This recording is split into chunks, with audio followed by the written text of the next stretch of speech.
آپ دیکھ رہے ہیں یوٹیوب چینل درس فقر المرتجز۔ ویورز، اگر آپ چاہتے ہیں کہ درس فقر کے حوالے سے تمام ویڈیوز اور ان کے نوٹیفیکیشنز آپ کو ملتے رہیں اور آپ کوئی بھی ویڈیو مس نہ کریں، تو اس کے لیے آپ کو ہمارا چینل سبسکرائب کرنا ہوگا اور ساتھ ہی بیل کے آئیکن پہ کلک ضرور کیجئے تاکہ تمام اپلوڈ ہونے والی ویڈیو آپ کو موصول ہو سکیں۔ وعلیکم السلام۔ فقر پہ بہت اچھی گفتگو کی ہے آپ نے، اور آپ کی تقریروں سے ہم بہت کچھ سیکھ بھی رہے ہیں، بہت سارے فقراء تک حقائق پہنچ رہے ہیں۔ تو آپ نے گفتگو روک دی تھی، تو ہم چاہتے ہیں کہ مزید اس پر تھوڑی سی روشنی ڈالیں فقر پہ۔ جی، یہ میں آپ کو بتا دوں کہ فقر ایک بہت بڑا طویل وسیع مضمون کہ کائنات کی آپ جس منزل پہ بھی چلے جائیں، کائنات کے ذرے سے لے کر نیر اعظم تک کے سفر پہ جائیں، تو آپ جہاں بھی دیکھیں گے آپ کو اللہ کی ایک کبریائی ان موجودات کی متھاجی کی شکل میں نظر آئے گی کہ اگر کوئی پہاڑ ہے وہ کھڑا ہے تو اس کی جرت نہیں ہے کہ وہ ادھر سے ادھر ہو جائے، لیکن جب انسان سوچے گا کہ یہ ادھر سے ادھر ہو جائے تو پھر کہے گا کہ خدا ہی سے ادھر کر دیتا سکتا ہے۔ تو یہ جو کبریائی ہے یہ متھاجی اس کا سچ ہے۔ تو اس متھاجی سے، اور یہ فقر کو متھاجی کہتے ہیں، یہ بہت طویل اور بہت وسیع تر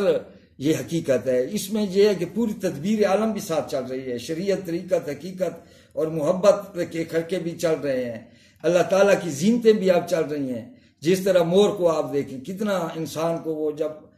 پر پھیلاتا ہے تو خدا کی قدرت کے وہ نظارے دکھاتا ہے، تو اس کا جو وہ بناوٹ ہوتی ہے وہ اس کا خرقہ ہوتا ہے، جو میں نے کہا ہے کہ موجودات کا پہناوا ہے۔ تو اللہ نے پرندوں کو اور زینتیں دے کر، گلاب پھولوں کو سجا کر، تاریک رات میں جگنوں کو جلا کر اپنی زینتوں کے، اپنی حسن کے، اپنے جمال کے ایک حقیقتیں دکھائی ہیں کہ میں خدا کا یہ روپ کتنا اس کو حسن سے پیار ہے، اس کو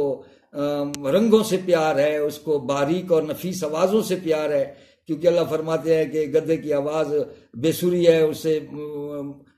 نفرت فرمائی۔ نفرت تو خیر ہم نہیں کہہ سکتے، بیزاری یا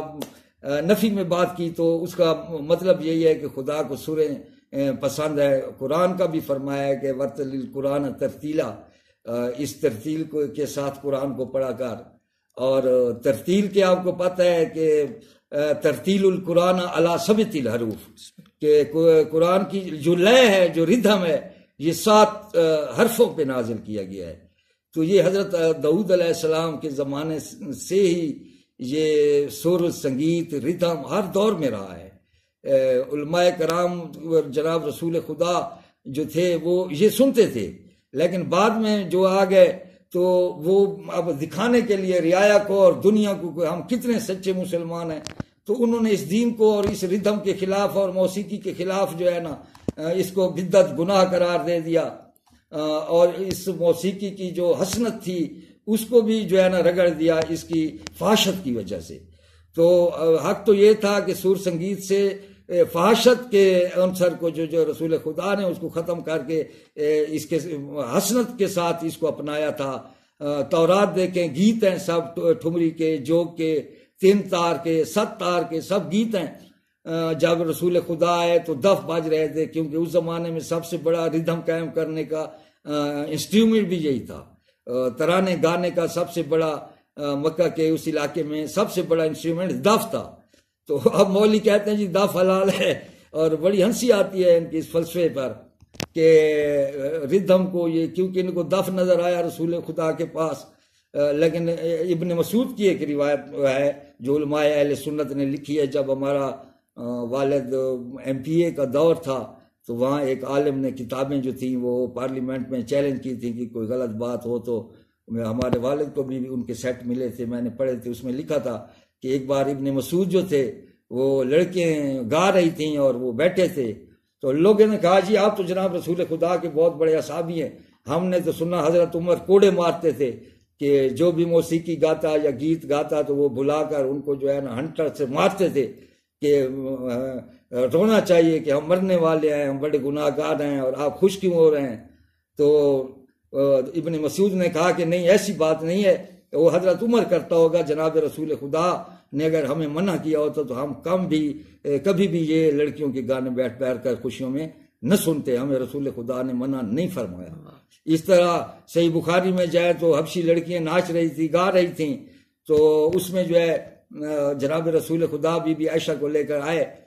ان کو بیٹھے رہے، تو بی بی عائشہ کہتی تھی کہ میں رسول خدا کہتے تھے کہ چلیں، تو میں کہتی تھی نہیں، تاکہ لوگوں کو پتہ چلے کہ جناب رسول خدا میرے ساتھ کتنا پیار کرتے ہیں۔ تو آج بھی ٹی وی گھر میں چل رہی ہے آج بھی، تو اس میں جو فحاشت کا پہلو ہے، کوئی ایک آیت آپ نہیں دکھا سکتے کہ خدا نے کہا کہ موسیقی نہ سنو، ایک آیت، کوئی حدیث نہیں کہہ سکتے کہ رسول خدا نے فرمایا ہو کہ یہ ردم اور گانا، یہ ڈھول ہو یا یہ بانسری ہو یا جو بھی ہو، یہ 7 سر ہے، 7 حرف ہے، الترتیل القرآن علی 7 الحروف، یہ جتنے بھی آپ ساز لے لیں اس کو دیکھیں تو وہ 7 سروں کی بندش پہ اس کے کھانے بھی تیار ہوں گے، اس کے بٹن بھی تیار ہوں گے، یہ حرف ہے ترتیل کے۔ اور اس میں بہت بڑی حسنت ہے، اس میں پوری خدا کی نبی داؤد کی کتاب اتری ہے، کیونکہ یہ اللہ تعالیٰ نے باریک آوازوں کی ناز کیا ہے کہ کیسے نعمتوں کے طور پر فرمایا ہے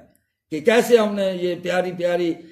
آوازیں بنائی، نرم بھی ہے، سننے کو محظوظ ہوتا ہے انسان۔ تو یہ گیت سن کر جب آپ کے ذہن میں خالق کی حسنت ہے، اس کے کھلتے ہوئے گلاب آئے، موڑوں کے پھیلاتے ہوئے پار نظر آئے اور بادلوں میں کہکشائیں نظر آئے، تو اس وقت یہ گیت خدا کی قدرت کا، جمال کا آپ کو ایسا عکس پیش کرتے ہیں، ایسا مراقبہ پیش کرتے ہیں کہ ڈائریکٹ خدا کی حکمت اور حقیقت میں چلا جاتا ہے انسان، ان کی حاضری میں چلا جاتا ہے انسان، ان کے بنانے والے کی محبت میں چلا جاتا ہے، اس کی کارگری میں چلا جاتا ہے انسان۔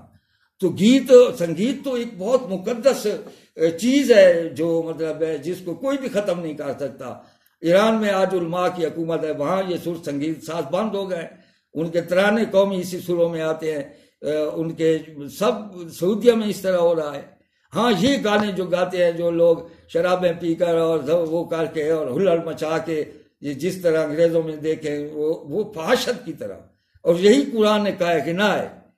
اگر کوئی ایسا کام آپ کا، اگر نماز اس خدا کی ناراضگی کی طرف لے جاتی ہے تو وہ بھی گناہ بن جاتی ہے، نماز بھی گناہ بن جاتی ہے۔ بات ہوتی ہے کہ جو ہے نا، انسان کو خدا نے حقیقت کی طرف، محبت کی طرف، محبت پہ کوئی گناہ نہیں ہے، شادی کرنے پہ کوئی گناہ نہیں ہے، کوئی چومنے پہ کسی کو گناہ نہیں ہے، لیکن وہ شرعی طریقے سے اور خدا کی رضا کے مطابق ہو، تو وہ یہ لوگ پھر اس میں شیطان آ جاتا ہے۔ پھر یہ جو ہے نا، ہر محاذ پہ وہ صراط مستقیم پہ بیٹھا ہے، تو ہر محاذ پہ وہ اپنا آپشن ساتھ پیش کرتا ہے۔ جس طرح اللہ فرماتا ہے کوئی نبی ایسا نہیں، کوئی رسول ایسا نہیں کہ جس نے یتمنون تمنا کی ہو، ارادہ چھوڑو، وہ تمنا کی ہو اور شیطان نے اپنا آپشن سامنے نہ دکھایا ہو۔ تو اتنا بڑا نظام اس کا بھی ہے۔ تو جو چیز بھی آپ کو فحاشت کی طرف، میں نے یہ ایک بات آ گئی موسیقی کے حوالے سے، تو میں نے یہ کہا کر دوں کہ یہ وہ لوگ اس کے خلاف ہیں جو فحاشت کی طرف لے جانا چاہتے ہیں۔ ہمارے مولویوں نے اس کو فحاشت اور حسنت کی تاثیر کو علیحدہ نہیں کیا، موسیقی کو کہا کہ یہ گناہ ہے، جس کے گھر سے سرنگی نکل آئے وہ یہ ہو جاتا ہے، وہ ہو جاتا ہے۔ لیکن جب تفسیر میں آیا، جیسے چوہے کو پکڑ کر جالی میں رکھو تو وہ بھاگنے کی کوشش کرتا ہے، اسی طرح 7 الحروف کی آپ پڑھیں، تفسیر پڑھیں، انوار نجف اٹھا کر دیکھیں، اس میں پڑھیں 7 الحروف کی تفسیر سے ایسے بھاگتے ہیں مولوی کہ کبھی کہتے ہیں کہ حرف کا معنی گھوڑا ہے، کبھی کہتے ہیں حرف کا معنی چارپائی ہے۔ حرف نہیں کہتے کہ اللہ نے کہا کہ جو حرف میں نے پیدا کیا، ترتیل کے، سوز کے، سنگیت کے۔ تو یہ چیز ضروری تھی آپ کو بتانی، لیکن اس میں فحاشت نہیں ہونی چاہیے، اس میں جو ہے نا ہلڑ پن نہیں ہونا چاہیے۔ ایسا نہ ہو کہ خدا کے بدلے آپ کے سامنے ابلیس ہو اور آپ اس کو خوش کرنے کے لیے اپنا گیت، اپنا جسم، اپنی خوشیاں ضائع کر رہے ہوں، تو وہ گناہ ہے، سخت گناہ ہے وہ موسیقی۔ لیکن جو موسیقی آپ کو گلوں کے رنگ دکھا کر، آپ کو غزلیں سنا کر، آپ کو گیت سنا کر اس فطرت کے، کائنات کے اس مالک سے کنٹیکٹ کرتی ہے جو حقیقی بنانے والا ہے، تو عین عبادت ہے یہ خدا کے سامنے۔